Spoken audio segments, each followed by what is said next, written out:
Hello friends, आपके अपने YouTube channel Amisha Kaushik पर आप सभी का फिर से स्वागत है एक नई वीडियो में। और जो हमारी आज की वीडियो है वो है एनएचएम की, National Health Mission CHO community health officer Uttar Pradesh की, जिसमें आपकी 7,400 प्लस वैकेंसीज़ हैं।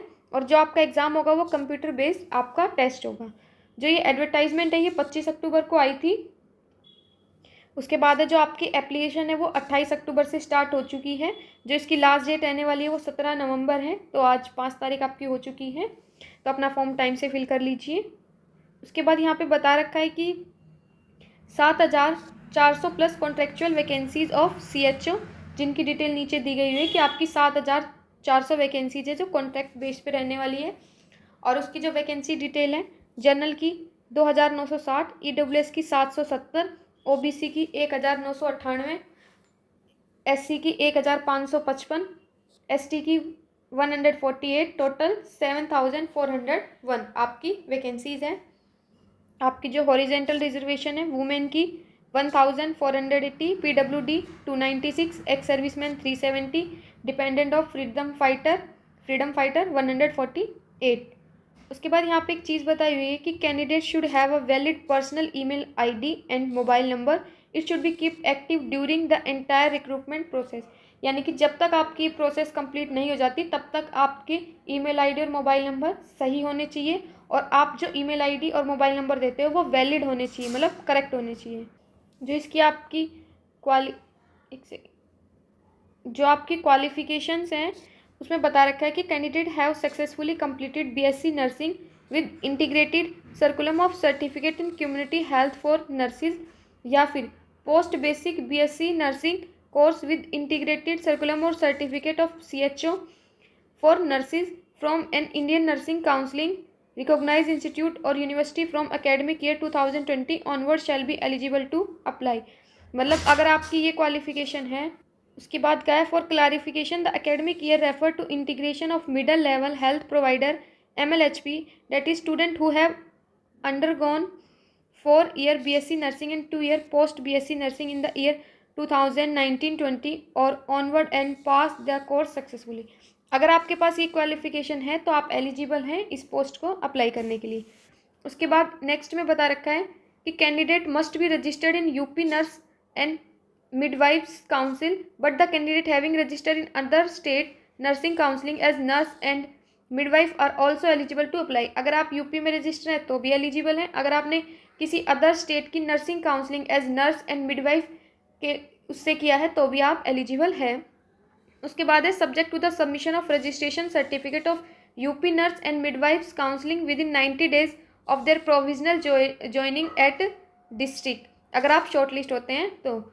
उसके बाद बता रखा है कि अगर आपने सेम उससे मतलब आपका जो रजिस्ट्रेशन है वो UP nurse and midwifes counselling का नहीं है, तो आपको जो स्टेट नर्सिंग काउंसलिंग रजिस्ट्रेशन है तो आपको एक एफिडेविट बनवाना होगा, नॉन जुडिशियल स्टैम्प पेपर, जो कि 100 रुपये का होगा at the time of DVP at concern district health society से, that he she must submit his registration certificate of UP nurse and midwives counseling within 90 days of joining in the concerned district। तो ये इस तरह से हैं। Candidate who are working as a CHO in Uttar Pradesh are not eligible to apply. जो already working है CHO में उत्तर प्रदेश में वो एलिजिबल नहीं है इस पोस्ट के लिए। उसके बाद आपको ये परफॉर्मेंस बेस्ड इंसेंटिव वगैरह बताया हुआ है। The successful candidate shall be appointed as CHO। अगर आप अपॉइंट हो जाते हो तो on contractual basis at sub centre level AAM and paid 25,000 per month, आपको 25,000 पर मंथ दिए जाएंगे, और up to ₹10,000 per month performance based incentive after posting in the allocated district as a CHO। तो आपकी जो सैलरी है या बोल सकते हो वो आपकी 25,000 रहने वाली है, और जो 10,000 रुपये हैं आपको पर मंथ दिए जाएंगे आपके इंसेंटिव के हिसाब से, जो कि आपको जब भी डिस्ट्रिक्ट अलॉट किया जाएगा CHO का। A surety bond of 2.5 lakh and on the non-judicial stamp paper 100 must be submitted by the candidate at the time of joining as CHO to serve for minimum 3 years at sub health center level AAM in Uttar Pradesh. आपको एक non judicial stamp paper देना होगा जिसके अंदर mention होगा कि आप कम से कम 3 साल तो यहाँ पे सर्व करेंगे। उसके बाद है आपकी एज लिमिट। तो जो आपकी एज लिमिट है वो 21 से 40 साल रहने वाली है। Candidate should note that the date of birth as recorded in the matriculation, secondary examination certificate or equivalent only will be accepted by the NHM UP for determining the age and no subsequent request for its change will be entertained. तो आपकी as से 21 से 40 के बीच में होनी चाहिए, जो कि आपकी 10th 12th में होगी, उसी या उसके इक्विवेलेंट होगी, वही एक्सेप्ट की जाएगी। जो आपको रिलैक्सेशन है 5 साल का OBC जो NCL में आते हैं, SC ST के लिए 15 साल, person with disabilities candidate 3 year plus period of service rendered in army from the emergency commission officer, short service commission officer, ex army personnel of UP। Candidates claiming reservation age relaxation in more than one category will be entirely entitled to only one concession whichever is more beneficial to them। तो यानी कि अगर आप 2 category में आते हो जिससे आप रिलैक्सेशन ले सकते हो, तो आपको जो भी सबसे ज़्यादा बेनिफिट होगा जिस कैटेगरी से भी, उसी का कंसेशन आपको दिया जाएगा। आपकी जो एप्लीकेशन फ़ीस है वो नील, यहाँ पे आपकी कोई भी फ़ीस नहीं है। इसमें आपको बता रखा है कि कोविड एक्सपीरियंस वेटेज क्राइटेरिया भी है। जो कैंडिडेट एंगेज थे कोविड मैनेजमेंट में as outsource, temporary HR, contractual and work at public health facility and work for management of COVID through administration under department of medical health and medical education in Uttar Pradesh on fulfilling the minimum eligibility criteria after obtaining minimum qualifying marks in CBT। जब आप computer based test देते हो तो उसमें अगर आपके minimum qualifying marks आ जाते हैं तो उसके बाद आपको एक एडिशनल परसेंटेज मार्क्स दिए जाएंगे।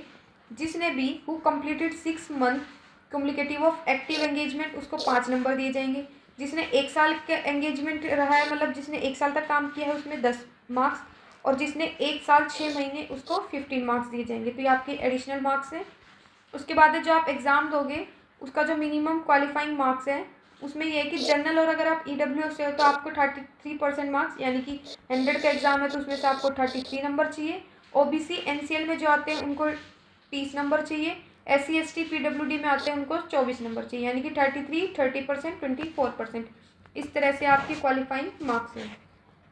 यहाँ पे आपको बता रखा है कि जो कोविड एक्सपीरियंस सर्टिफिकेट है, candidate who have already obtain QR based Covid experience certificate, तो जिनके पास भी ये सर्टिफिकेट है एक्सपीरियंस का, उनको ऑनलाइन सबमिशन के टाइम पे सेम टू सेम उसको आपको अपलोड करना होगा। यहाँ पे मेंशन भी है, concern office to CMO in previous advertisement under NHM UP need not to apply for COVID experience certificate again. Candidate already having QR based experience need to be uploaded at the time of online submission of application. यहाँ पे बता रखा है कि जो भी आपका Covid experience certificate है वो एक प्रिस्क्राइब परफॉर्मा में होना चाहिए, जो कि एनेक्सर V 5th में only shall be treated valid, अगर उसी परफॉर्मा में है तो वो वैलिड माना जाएगा। इसके अंदर बता रखा है कि अगर आप do not have QR based COVID certificate, अगर आपके पास नहीं है तो being advise to apply at least 7 days prior to the last date of submission of online application at office on the CMO of concerned district with self-handwritten application with valid live mobile number for the aforesaid experience certificate. Candidate also ensure to obtain the certificate on time to fill online application. Failure of the same shall be sole responsibility of the candidate. NHMP UP shall not be held responsible for the same recruitment drive with not be affected due to this failure। और उसके बाद है कि अगर आप किसी भी stage पे पाया जाता है कि आपने जो भी QR बेस्ड सर्टिफिकेट है, एक्सपीरियंस सर्टिफिकेट, वो रॉन्गली मीन्स था, तो उस कैंडिडेट को उसी टाइम कैंसिल कर दिया जाएगा। इसमें आपको बता रखा है कि आपको ऑनलाइन एप्लीकेशन फॉर्म कैसे फिल करना है, वो सारी डिटेल बताई हुई है। आपका जो सिलेक्शन प्रोसेस है उसमें आपका पहले कंप्यूटर बेस्ड टेस्ट होगा। Merit will be generated based on CBT। आप जो भी कंप्यूटर टेस्ट दोगे उसी के बिहाफ पे आपकी मेरिट तैयार की जाएगी। सेकंड फेज में क्या होगा, जो भी शॉर्ट लिस्ट कैंडिडेट होंगे उनको डॉक्यूमेंट वेरिफिकेशन प्रोसेस के लिए बुलाया जाएगा। इसमें आपका जो टेस्ट होगा वो 2 सेक्शन में होगा, 100 नंबर का होगा, 2 घंटे का आपका पेपर होगा। सेक्शन 1 आपका 80 मार्क्स का होगा, will consist of professional knowledge, जिस भी डिसिप्लिन या डोमेन से आप रिलेटेड हैं उसके क्वेश्चंस आएंगे। 20 क्वेश्चंस होंगे जिसमें general aptitude, reasoning, general awareness और बेसिक कंप्यूटर के नॉलेज होंगे, मतलब बेसिक कंप्यूटर के क्वेश्चंस होंगे। 100 क्वेश्चन होंगे। MCQ टाइप आपके क्वेश्चन है, आपके MCQ टाइप पेपर आएगा जिसमें आपके 100 क्वेश्चन होंगे और उनको करने के लिए आपको 2 घंटे दिए जाएंगे। जो आपके क्वेश्चन है वो दोनों लैंग्वेज में आएंगे, इंग्लिश हिंदी दोनों में। आपकी कोई भी नेगेटिव मार्किंग नहीं होगी। अगर आप कोई क्वेश्चन अटैम्प्ट नहीं करते तो उसके आपको कोई भी क्वेश्चन नहीं मार्क्स नहीं दिए जाएंगे। सिंपल है, 100 नंबर का पेपर होगा जिसमें आपके 80 और 20 दो सेशन है। 80 में जिस भी आपने डिसिप्लिन से रिलेटेड है उसके क्वेश्चन होंगे, 20 में आपके मिक्स क्वेश्चन होंगे। हर क्वेश्चन 1 नंबर का होगा, इंग्लिश हिंदी दोनों लैंग्वेज में होंगे, कोई भी नेगेटिव मार्किंग नहीं होगी आपकी। जो भी उसके बाद आपको ये मिनिमम का मैंने बताया था 33%, 30% और 24%। ये आपकी डिस्ट्रिक्ट वाइज वैकेंसीज बता रखी है कि कौन सी डिस्ट्रिक्ट में कौन सी वैकेंसी है, मतलब कितनी वैकेंसी है। आगरा में 119, अलीगढ़ में 71, अंबेडकर नगर में 41, अमेठी 85। तो इस तरह से आपको सभी जो भी आपकी डिस्ट्रिक्ट है उनकी वैकेंसीज बताई हुई है कि कौन सी डिस्ट्रिक्ट में कितनी वैकेंसी है। टोटल आपकी 7401 वैकेंसीज हैं। ये आपका नॉन जुडिशियल स्टैम्प पेपर ₹100 का सर्टिफिकेट है। तो ये सब आगे जो भी आपके फॉर्म वगैरह कैसे फिल करने हैं और कौन कौन से फॉर्मेट्स हैं वो इसके साथ अटैच किए हुए हैं। तो मैं वीडियो के डिस्क्रिप्शन में लिंक दे दूँगी, आप वहाँ से विजिट भी कर सकते हैं। आज की वीडियो में इतना ही। अगर वीडियो यूज़फुल लगी है तो अपने फ्रेंड्स के साथ शेयर कीजिए और ऐसी अपडेट पाने के लिए चैनल को सब्सक्राइब कीजिए।